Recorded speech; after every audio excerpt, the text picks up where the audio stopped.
김씨 아재와 강날 아지매가 신할에서 만났다.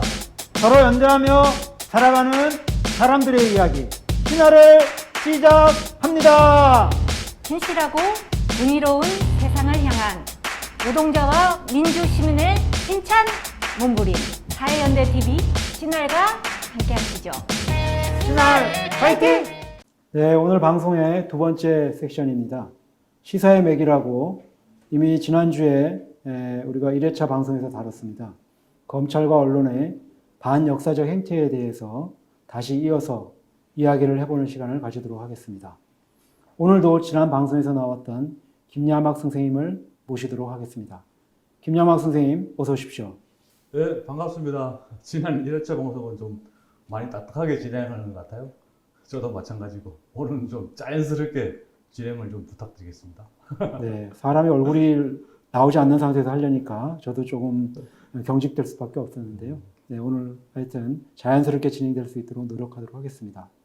예, 오늘 준비한 주제에 앞서서 먼저 요즘 그 추미애 법무부 장관에 대해서 야당들하고 일부 언론들 그리고 극우 세력들이 사퇴 압력이 굉장히 심해지고 있습니다.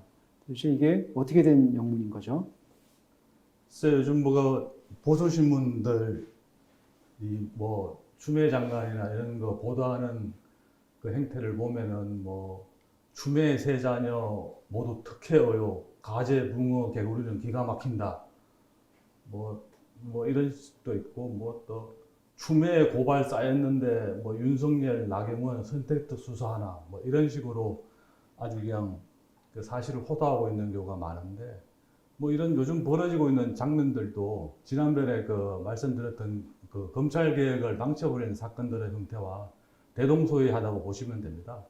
검찰이 이제 검사실에서 하는 조작과 언론질을 정권이 바뀌고 또 검찰 내에서도 이렇게 견제 세력이 생기니까 그런 조작과 왜곡을 수구정당과 언론이 주도적으로 진행하는 형태로 봐야 합니다. 모든 일에는 그 본질과 말단이 있는데 지금 그 추미애 장관에 대한 무리한 공격들은 그 말단 중에서도 아주 최말단의 꼬리에 있는 문제들을 가지고 몸통인 그 본질을 흔들어대는 격이죠. 근데 뭐 이런 장면들은 가까이는 조국 장관, 그 멀리는 노무현 정부에서 있었던 많은 사건들로부터 그동안 많은 시민들이 너무나 이렇게 반복적으로 학습해온 터라서 결국은 뭐 쉽게 속아서 넘어가지는 않을 겁니다. 뭐 그래도 속아 넘어가시는 분들이 계시다면은 여기 시사맥을 좀 보시고 그런 수구 세력의 조작질에 의해서 그 흰 것을 검은 것으로 보게 만드는 그 낡고 그런 오래된 병통을 바로 잡을 수 있기를 기대해야겠죠. 무엇보다도 시급한 그 검찰과 언론의 개혁이라는 근본, 그걸 망각하는 그런 잘못은 절대 반복되지 말아야 할 것입니다. 네, 어쨌든 뭐 말씀하신 것처럼 그럴 수 있기를 좀 기대해 보겠습니다. 그럼 오늘 주제에 대해서 본격적으로 좀 이야기를 좀 나눠보도록 하겠습니다. 지난 방송에서 지난 20년 동안 자행되어 왔던 검찰과 언론의 반역사적 행태에 대해서 그 대강을 차근차근 돌아다 보았는데요. 그러면 오늘은 좀 그런 엘리트 정치 검사들이 어떤 사람들이 있었는지 좀 더 면밀히 좀 살펴보는 시간을 가져보도록 하겠습니다. 예, 그 지난 편에 그 언급했던 것처럼 그 BBK 특검, 그 노무현 전 대통령 수사, 그리고 이제 한명수 전 총리 사건과 같은 그 일련의 조작과 왜곡, 그리고 그런 반역의 역사적 전개 과정에서 당시 이런 역사적 만행들을 저질렀던 검찰 조직의 인물들을 좀 확인을 하고 그들 검찰 조직주의자들의 행적을 기억을 해둘 필요가 있습니다. 현재의 그 조국 전 장관 관련 기소와 재판 진행들, 그리고 추미애 법무부 장관에 대한 끊임없는 그런 왜곡 보도와 가행 압수수색, 이런 수구 세력의 검찰 개혁에 대한 반복되는 저항과 그 망나니 같은 자들의 주술적인 그런 행동들은 이들 정치 검찰과 맥을 같이 하는 동일체들이 주도하고 있는 것으로 생각되기 때문인 거죠. 그리고 이제 이런 무리들은 뭐 조선, 중앙, 동아로 대표되는 수구 언론, 그리고 정경련, 그리고 경영자 총연합회, 그리고 재벌 총수들, 또 반공을 기치로 내세우는 그런 자유총연맹, 그리고 보수 기독교계와 같은 그런 세력들과 아주 깊은 관계를 맺으면서 그들만의 기득권 카르텔을 유지해 왔던 것이 현실이었거든요. 예, 그렇다면 지난 주요 사건들 중에서 우선 2008년 2월 BBK 주가 조작 사건, 도곡동 땅 및 다스 주식 차명 의혹, 상암 DMC 특혜 분양 의혹 등을 덮어주고 이명박 정권을 탄생시킨 BBK 특검팀의 주요 검사들은 혹시 누구였나요? 당시에 그 BBK 특검팀의 특별검사로 임명된 정호영 특별검사는 그 태평양의 그 고문변호사였는데요. 특검보 그 당시 그 이제 정호영 특별검사가 임명한 특검보 문광배는 그 판사 출신이지만 태평양의 변호사로 있었습니다. 이때 그 윤석열은 문광배의 서울법대 79학번 절천이었고요. 이런 연으로 윤석열은 BBK 특검팀 파견검사로 임명되었던 것 같습니다. 왜냐하면은 윤석열은 2002년경에 그 문광배 권유로 태평양 변호사로 이직했었고, 그리고 1년 3개월 정도 그곳에서 근무한 적이 있었습니다. 두 사람은 또 그 모 회사의 오너 일가와도 아주 절친한 오랜 친분 관계를 유지하고 있었기 때문으로 판단됩니다. 어쨌든 이때 그 특검팀에 파견되어서 이제 이명박에게 면죄부를 준 그 특수부 검사들은 대검 중수 이과장과 같은 그런 검찰의 중요 보직으로 빠르게 승진되었고요. 그 윤석열 또한 그 대구지검 특수부 부장을 거쳐가지고 2009년 8월에 대검에서 주요 사건을 다루는 그런 범죄정보 2 담당관을 맡게 된 거죠.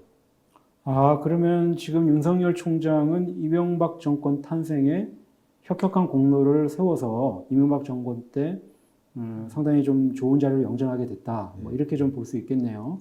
근데 대부분 사람들은 윤석열 총장에 대해서 박근혜 정부 시절 댓글 수사를 강행한 이유로 자천되었던 강골 검사로 기억하고 있었는데, 그럼 그때의 일은 어떻게 좀 해석을 해야 하나요?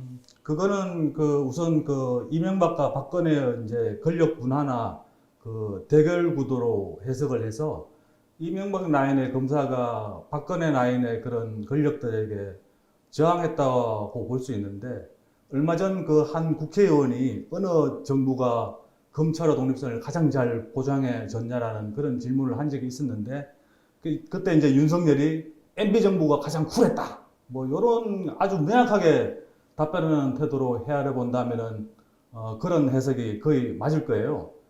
또 이제 한편으로는 검찰 조직주의자들 입장에서 해석해 보면은 그 2013년 박근혜 정부 출범 당시에 그 대검 중수부를 폐지하고 또 이제 검경수사권 조정계획안에 대해서 그들이 이제 검찰을 보호하고 자신들의 이제 독점적 권력을 확고히 하기 위해서 박근혜 정부를 압박할 필요가 있었던 것이기도 하죠. 실제 그 이명박 정부 시절에 청와대는 중수부 폐지를 이제 반대하던 입장이었었거든요.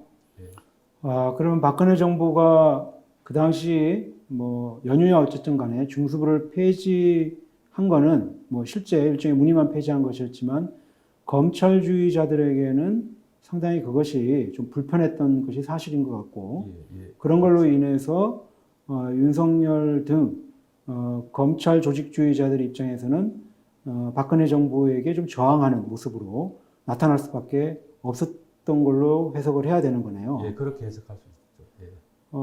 그러면은 이명박 정권 초기에 노무현 전 대통령 사건을 담당한 대검의 수사 라인에는 어떤 사람들이 있었나요? 그 노무현 대통령 수사는 그 대검에서 이제 담당을 했어요. 말씀하신 것처럼 당시 이제 수사 책임자는 대검 중사부장인 그 이인규였죠. 이인규. 이 사람은 그 SBS와 함께 논두렁식의 보도를 이제 조작한 것으로 의심받고 있었던 자인 거죠. 그리고 그 또 한 사람이 우병우는 대검 중수 1과장, 그리고 홍만표는 대검 수사계획관으로 활약했는데, 이 중에 먼저 이인규는 윤석열과 아주 절친한 대검 중수부 선후배 관계로 소문이 나 있습니다. 그리고 2009년 8월경에 검찰을 사직한 후 줄곧 그 법무부인 발언의 변호사로 이제 활약 중인데, 현 정부 들어서고 이제 한동안 미국에 체류하다가 윤석열이 검찰총장에 임명된 후에 한국에 들어온 것으로 이제 알려져 있습니다. 이인규는 그 얼마 전 MBC 그 스트레이트에도 한번 나온 적이 있었는데 그 2013년 윤석열과 관련된 어떤 회사 그 오너 아들의 배임 행정 사건을 변호한 이유에서죠. 그 이인규도 이제 윤석열, 문광배와 마찬가지로 이 회사 옛 오너 부자와 아주 깊은 관계를 유지해 왔던 것으로 생각이 됩니다. 그 두 번째로 말씀드린 그 우병우는 그 2010년 대검 수사 계획관을 끝으로 이명박 정권에서 주춤하다가 이제 잘 아시다시피 박근혜 정권 때 다시 민정수석으로 이제 아주 대활약을 펼친 인물이죠. 그 마지막으로 홍만표는 그 2015년 정운회 게이트 사건 때 몰래 변론으로 수백억 원을 번 것이 드러났었죠. 결국 그 당시에 그 변호사법 위반으로 실형을 선고받았지만은 그 홍만표 검사는 수많은 그 검찰주의자들로부터 아주 대단한 존경을 받았던 인물이기도 합니다. 그 2011년 후반에 그 대검 기획조정부장으로 있을 때 건강수사권 조정 논란으로 사직을 선택하기 때문이었죠. 그 후배 검사들이 그래서 그 이후에 돈 많이 벌려고 팍팍 밀어준 거라고 생각이 됩니다. 뭐 결국은 뭐 검경수사권 주장에서 저항한 검사들은 상당히 검찰 내에서 존경을 받는 사람이 되어져 왔다. 뭐 이런 말씀인데요. 참 국민들의 시각과는 상당히 좀 동떨어진 그런 시각으로 생각되어집니다. 결국 노무현 전 대통령을 죽음으로 몰아갔던 인물들도 하나같이 모두 검찰주의자였던 건데 어쨌든 수사권과 기소권을 독점함으로써 검찰들의 권력을 계속해서 유지하겠다. 뭐 이렇게 생각이 되어지는데요. 마지막으로 돈도 많이 벌죠. 예. 그렇죠. 그러니까 퇴임하고 나서 말씀하시는 그렇죠. 거죠. 네. 예. 검찰로 있을 때는 돈을 많이 못 벌지만 네. 퇴임하고 나서는 흔히 말해서 팍팍 밀어줌으로써 돈도 많이 번다. 그 퇴직한 사람하고 사실은 검찰주의자라고 사실은 동일체로 봐야 되는 거죠. 예, 그렇군요. 마지막으로 한명숙 전 총리 사건을 수사하고 기소할 때 검찰의 핵심 요직과 수사 라인에는 또 어떤 사람들이 있었나요? 그 최근에 그 뉴스타파와 같은 그 언론에 보도된 정인들의 증언이라든지 또 이제 한만호 씨의 해고록을 통해서 이제 종합적으로 판단해 보면은 그 한명숙 사건에 대한 조작 그 작업은 상당히 긴 기간을 통해 이루어진 것으로 봐야 합니다. 1차 조작 사건이 2009년 12월경에 시작돼서 2010년 4월에 이제 1심이 무죄로 판결 났지만은 또 2차 사건은 2010년 4월에 시작돼서 2011년 10월에 1심 무죄 판결, 그리고 2013년 9월에 항소심에서 징역 2년 유죄 판결을 받았거든요. 서울중앙지검 특수일부에서 이제 사건을 직접 담당했지만 그런 아주 중요한 정치적 사건에 대검이나 그런 서울중앙지검 핵심 간부들이 이에 가담하지 않았거나 이를 몰랐다고 보기는 어렵다고 여겨집니다. 일단 그때 말단 수사 라인은 현재도 그 윤석열이 직접 그 챙기는 것으로 알려져 있는 엄희준 임간혁 검사였습니다. 엄희준은 당시 서울중앙지검 특수부 담당 검사였고 임간혁은 특수부 담당 주임 검사였습니다. 엄희준은 이후에 2012년 1월 대검 연구관, 그리고 2017년 8월에 서울중앙지검 부부장 검사, 그리고 2019년 7월에 최근이죠. 대검 수사지휘과장으로 영전을 합니다. 임간혁도 그 이후에 2014년 1월에는 서울중앙지검 특수 2부장, 그리고 2015년 1월 특수 1부장으로 핵심 요직을 차지했습니다. 그리고 또 서울중앙지검 그 집계수사 라인에 있었던 자들은 특수 1부장인 김기동, 그리고 3차장인 김주현, 그리고 서울지검장 노항균, 요 정도인데, 김기동은 이후에 그 2010년에 대검 검찰기획단장, 2016년에 대검 부패범죄특수단장, 요런 그 요직을 거쳐갔고, 그리고 김주현은 2013년 법무부 검찰국장, 2015년에 법무부 차관이 되었습니다. 이게 다 이제 그런 사건을 처리해 줌으로써 어떤 혜택을 받았다고 볼 수 있는 거죠. 예, 지금까지 좀 이야기하신 걸 정리를 해보면 BBK 사건, 그 다음에 노무현 전 대통령 죽음, 한명숙 전 총리에 대한 구속 뭐 이런 것들 관련해서 직간접적으로 윤석열 총장이 지금 다 연관되어 있다. 이렇게 좀 그렇게 말씀을 보여집니다. 예. 하셨는데요. 어쨌든 2013년 윤석열 총장은 박근혜 정권 때 밉상으로 찍혀서 좌천되었기 때문에 대부분의 사람들이 그의 이전에 그러한 경력, 즉 BBK, 노무현 전 대통령, 한명숙 사건과 관련돼서 연관되어져 있다는 것을 전혀 알지를 못하고 있습니다. 예. 이런 걸 봤을 때 특수부 검사였던 윤석열 검사는 이명박 정권 당시에 어떤 요직을 맡고 있었나요? 윤석열은 그 BBK 특검 파견 검사로 그 이명박 정권 탄생에 큰 공을 세웠어요. 말씀하신 것처럼. 그는 그 한명숙 총리 사건이 발생한 시절에 그 거의 특수부 선배들, 말하자면 그 이인규나 홍만표, 우병우 같은 그런 검사들이 걸어왔던 검찰의 핵심 요직을 두루두루 거치게 됩니다. 윤석열은 2009년 8월에 그 대검 범죄정보 2 담당관이 되었고, 그리고 2010년 7월에 대검 중수 2과장, 2011년 8월에 대검 중수 1과장, 2012년 그리고 7월에는 서울중앙지검 특수 1부장으로 이렇게 승진을 했는데, 소위 그 검찰의 핵심 요직을 이명박 정권과 함께 하면서 거의 화려한 이력에 꽃을 피우게 된 거죠.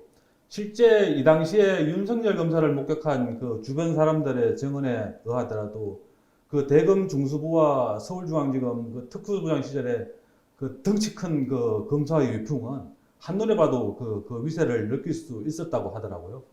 강남 일대에서 그 부하 특수부 검사들을 아주 떼거지로 이리저리 몰고 다니는 것을 목격한 사람들이 꽤 많았습니다. 아까 그 국회의원이 어떤 한 국회의원이 어느 정부에서 검찰의 독립성을 가장 많이 보장해 주었는가라는 그런 질문에 MB 정부가 가장 쿨했다. 이렇게 답변했다고 그랬는데, 그건 아마 그러한 그 꿀보직을 내려준 이명박 정권에 대한 보온적 성격이 굉장히 강했다고 봐야 합니다. 그 아주 주관적인 경험에서 채택된 것으로 보이는 것이 그대로 밖으로 홀라당 이렇게 드러난 것으로 봐야 되는 거죠. 예, 김야막 선생님, 오늘 정리해 주신 내용들을 쭉 들어보니 어쨌든 현재 진행되고 있는 검찰개혁과 관련된 사건들에 대해서 조금 이해가 좀 되는 듯 합니다. 어쨌든 검찰주의자들이 검찰을 장악하고 있는 이상 검찰개혁은 굉장히 어려운 일이 아닌가, 이런 생각이 드는데요. 그 관점에서 현 정부에서 펼쳐지고 있는 일어났던 조국 장관 사건이라든지, 그리고 추미애 장관의 지금 현재 일어나고 있는 언론이나 일부 언론이나 야당, 그리고 극우 세력들의 사퇴 압력 등 좀 이런 것들의 본질은 실질적으로 검찰 개혁을 막기 위한, 그리고 검찰들만의 일부 언론들 간의 이런 카르텔을 좀 더 지키기 위해서 하는 이런 행위로 이해가 좀 되어집니다. 결국 우리가 이런 검찰과 일부 세력들의 조직적 반동과 망나니 칼춤에 끌려가서 과거의 잘못을 또다시 되풀이한다면 있어서는 안 될, 즉 또다시 극우 세력들이 다시 집권하는 사태가 발생할 수도 있지 않을까, 이런 좀 염려가 좀 되는 것도 사실입니다. 예, 오늘은 좀 이 정도에서 어쨌든 정리를 좀 해야 될 것 같습니다. 우리가 지금까지 두 번의 시간을 통해서 검찰과 언론의 반역사적 행태와 그 인물들에 대해서 검토해보는 시간을 가졌습니다. 어쨌든 지난 두 번의 얘기를 통해서 시청자분들께서도 현재 진행되고 있는 여러 가지 검찰개혁과 그리고 검찰의 반격, 그리고 언론들의 저항, 이런 것들에 대해서 제대로 통찰할 수 있는 그런 계기와 도움이 되었으면 하는 바람입니다. 김야막 선생님 나오셔서 다시 한번 감사드리고 다음 시간에 또 기회가 된다면 뵙도록 하겠습니다. 네, 감사합니다. 잠시만 끝내기 전에 한 가지 좀 더 붙이자면은, 예, 뭐 더 하실 말씀 있으세요? 요즘 그 수구 세력과 그 언론들이 이제 아빠 찬서, 엄마 참서, 또 공정하면서 그런 얘기를 많이 하죠. 되지도 않는 문제들 가지고 여러 사람들을 이제 잡으려고. 그런데 어쨌든 그런 문제들에서 청년들은 상당히 또 호응하는 건 사실인 것 같습니다. 그런 부분이 있긴 한데 이제 하여튼 그걸 좀 적은 문제들을 가지고 정치 쟁점난을 이제 계속적으로 어거지로 좀 시도하는 측면이 또 보이거든요.